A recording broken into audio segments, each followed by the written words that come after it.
notre cerveau est capable d'incorporer véritablement la corporalité de l'autre et que nous avons un cerveau qui est câblé pour souffrir quand on voit quelqu'un souffrir.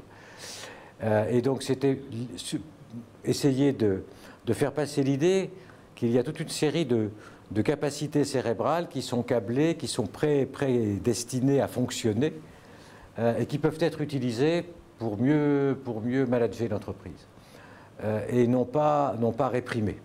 C'est-à-dire qu'en gros, ne pas réprimer l'empathie, ne pas réprimer l'émotion, mais au contraire essayer de faire en sorte qu'elle s'exerce au sein de l'entreprise.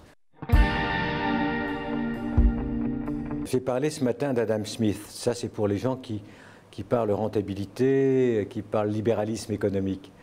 Adam Smith avait bien dit, attention, effectivement, il faut laisser le marché réguler l'économie parce que c'est comme ça que les entreprises vont survivre et se développer. Et c'est comme ça que les nations deviennent riches.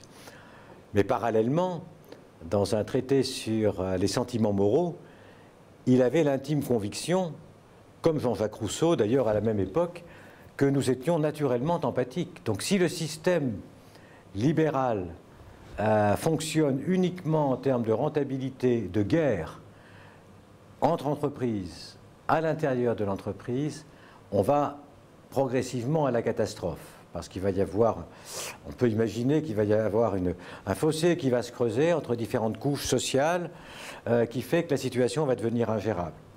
Donc c'est la raison pour laquelle il est extrêmement important et donc gloire à Adam Smith pour avoir dit oui, le système libéral fonctionne à condition que les hommes soient empathiques et bons et aient cette capacité qu'il considérait d'ailleurs comme assez naturelle. Et donc si le système d'éducation des managers consiste à en faire des guerriers et à leur faire réprimer leur tendance naturelle à l'empathie, on aboutit à des situations comme celles que vous dites, on aboutit à des suicides dans les entreprises, on aboutit à des difficultés de fonctionnement majeures.